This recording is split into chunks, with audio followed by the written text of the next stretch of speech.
ഇനി കുറച്ച് ചോദ്യങ്ങളാണ് ചോദിച്ചിരിക്കുന്നത് കേട്ടോ. എല്ലാം പേടിയെ കുറിച്ചാണ് ചോദിച്ചിരിക്കുന്നത്. പല ഭക്തരാണെങ്കിൽ കൂടെ എല്ലാത്തിൻ്റെയും ചോദ്യം പേടി എങ്ങനെ മാറാന്നുള്ളതാണ്. ഇപ്പോൾ ഒരാൾ ചോദിച്ചിരിക്കുന്നത് ഇടിമിന്നൽ അല്ലെങ്കിൽ ഇടിയൊക്കെ വെട്ടുന്ന സമയത്ത് നല്ല പേടിയാണെന്ന്, ചെറിയൊരു ശബ്ദം മുഴങ്ങി കേൾക്കുമ്പോഴേക്കും പേടിച്ച് വരച്ചിട്ട് എവിടെയൊക്കെ പോയിരിക്കുന്ന പറഞ്ഞിരിക്കുന്നത്. അതേപോലെ തന്നെ ഇപ്പോൾ ഒരു ജ്യേഷ്ഠനും അനിയനും ഉണ്ട്. അനിയന് പേടിയൊന്നുമില്ല, ഒറ്റയ്ക്കൊക്കെ കിടന്നോളും. പക്ഷെ ജ്യേഷ്ഠന് പേടിയാണ്. അപ്പം എപ്പോഴും അമ്മയുടെ കൂടെ ഇരുട്ടൊക്കെ ആയിക്കഴിഞ്ഞാൽ പോകും. അപ്പം ചെറുപ്പത്തിൽ ഓരോന്നൊക്കെ പറഞ്ഞ് പേടിപ്പിച്ചിട്ടുണ്ട്. ഈ ഭൂതം വരും, ഭക്ഷണമൊക്കെ കഴിക്കാനായിട്ട് ഓരോന്ന് പറഞ്ഞ് പേടിപ്പിക്കുമല്ലോ, അങ്ങനെ. അപ്പം അതുകൊണ്ടാണോ എന്ന് ചോദിച്ചിട്ടുണ്ട് കേട്ടോ. പിന്നെ ഒരു ചെറിയ കുഞ്ഞിൻ്റെ കാര്യമാണ്. ഒരു നവജാത ശിശുവാണ്, 44 ദിവസമേ പ്രായമായിട്ടുള്ളൂ. അപ്പോൾ കുട്ടി ഇങ്ങനെ രാത്രിയൊക്കെ വാശി പിടിച്ച് കരയുക, നിർത്താതെ കരയുക. അപ്പോൾ അതിനൊക്കെ എന്താണ് ഒരു പ്രതിവിധി, എന്ത് വഴിപാടാണ് ചെയ്യേണ്ടത്, എങ്ങനെയാണ് അത് മാറ്റേണ്ടത് എന്നൊക്കെ ചോദിച്ചിട്ടുണ്ട് കേട്ടോ.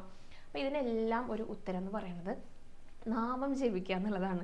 നാമം ജപിച്ചാൽ തന്നെ എല്ലാ തരത്തിലുള്ള പേടികളും മാറിക്കിട്ടും. കാരണം ഭഗവാൻ കൂടെ ഉണ്ട് എന്നുള്ള ഒരു വിശ്വാസമാണ് നമുക്ക് വരുന്നത്. ഭഗവാൻ കൂടെ ഉണ്ടെങ്കിൽ പിന്നെ എന്തിനാ പേടിക്കുന്നത്? എല്ലാ തരത്തിലുള്ള പേടികളും മാറിക്കിട്ടും. പിന്നെ ഇടിമിന്നൽ എന്നൊക്കെ പറയുന്നത് അത് പ്രകൃതിയുടെ ഒരു പ്രതിഭാസമാണ്. നമ്മളൊന്ന് വിചാരിച്ചു കഴിഞ്ഞാൽ അത് മാറ്റാനായിട്ട് സാധിക്കില്ല. അപ്പോൾ നമ്മൾ എന്ത് ചെയ്യണം? ഈ ഭയങ്കരമായിട്ടുള്ളത്, പേടിപ്പെടുത്തുന്ന അല്ലെങ്കിൽ അപകടകരമായിട്ടുള്ളതൊക്കെ വന്നു കഴിഞ്ഞാൽ ഒന്ന് ശ്രദ്ധിക്കാമെന്ന് മാത്രമേ പറയാനായിട്ട് സാധിക്കുള്ളൂ. അതേസമയം തന്നെ പുറത്ത് ജോലി ചെയ്യുന്ന എത്രയോ പേരുണ്ടായിരിക്കും. അപ്പോൾ ഇതൊന്നും നമ്മുടെ കയ്യിലുള്ളതല്ല. അപ്പോൾ ചെറിയ ഇങ്ങനെ ഇടിമുഴക്കം കേൾക്കുമ്പോഴേക്കും പേടിയൊക്കെ വരുന്നുണ്ടെങ്കിൽ നന്നായിട്ട് നാമം ചൊല്ലിയിരിക്കുക. അങ്ങനെയുള്ള ധാരാളം പേര് എനിക്ക് അറിയാം കേട്ടോ, ഈ ഇടിമിന്നലിനെയൊക്കെ പേടിക്കുന്നവർ പേഴ്സണലായിട്ട് അറിയാം. അപ്പോൾ അങ്ങനെയൊക്കെ വരുമ്പോൾ നാമം ചൊല്ലുക കേട്ടോ. അതേപോലെ തന്നെ കുട്ടികൾക്കും അതൊക്കെ പറഞ്ഞു കൊടുക്കുക. കുട്ടികളെ ഓരോന്ന് പറഞ്ഞിട്ട് ചെറുപ്പത്തിൽ പേടിപ്പിക്കാനൊന്നും പാടില്ല. അപ്പോൾ അവരുടെ മനസ്സിൽ അത് കിടക്കുന്നുണ്ടായിരിക്കും. അപ്പോൾ എന്താ ചെയ്യേണ്ടത്? നാമം ചൊല്ലി പഠിപ്പിക്കുക. കിടക്കുന്ന സമയത്ത്, എണീക്കുന്ന സമയത്ത്, പേടി വരുന്ന സമയത്തൊക്കെ നാമം ചൊല്ലാനായിട്ട് അവരുടെ അടുത്ത് പറയുക. അപ്പോൾ അവർക്ക് ഭഗവാൻ കൂടെ ഉണ്ട് എന്നുള്ളൊരു വിശ്വാസം വരും. അപ്പോൾ ക്രമേണ പേടിയൊക്കെ മാറാനായിട്ട് സാധിക്കും കേട്ടോ.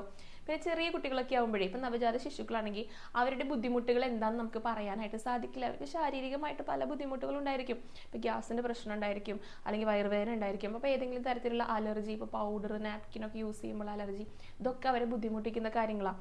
പിന്നെ അതൊന്നും കൂടാതെ ഇപ്പോൾ അമ്മ തലോടുക എന്നൊക്കെ പറയും, ചെറിയ ചെറിയ ചുവന്ന തിണർപ്പുകളൊക്കെ വരുമല്ലോ. അപ്പം അങ്ങനെയൊക്കെ പറയും. അത് ഈ ചൊവ്വയും വെള്ളിയൊക്കെ ആകുമ്പോഴാണ് കൂടുതൽ അവർക്ക് വാശിയൊക്കെ ഉണ്ടായിരിക്കുക. അപ്പോൾ അത് ബുദ്ധിമുട്ടുകളൊക്കെ ഉള്ളപ്പോൾ തീർച്ചയായിട്ടും ഒരു ഡോക്ടറിനെ കാണിക്കുക. അതല്ലാതെ നമുക്ക് ചെയ്യാൻ പറ്റുന്നതും നാമം ചൊല്ലലാണ് കേട്ടോ. കുട്ടിയെ തൊട്ടുകൊണ്ട് നാമം ജപിക്കുക. അപ്പോൾ അങ്ങനെയൊക്കെയാണ് പറയാനുള്ളത്. ഏത് വിധത്തിലുള്ള പേടികളുണ്ടെങ്കിലും നാമം ചൊല്ലിക്കഴിഞ്ഞാൽ അതെല്ലാം മാറിക്കിട്ടും.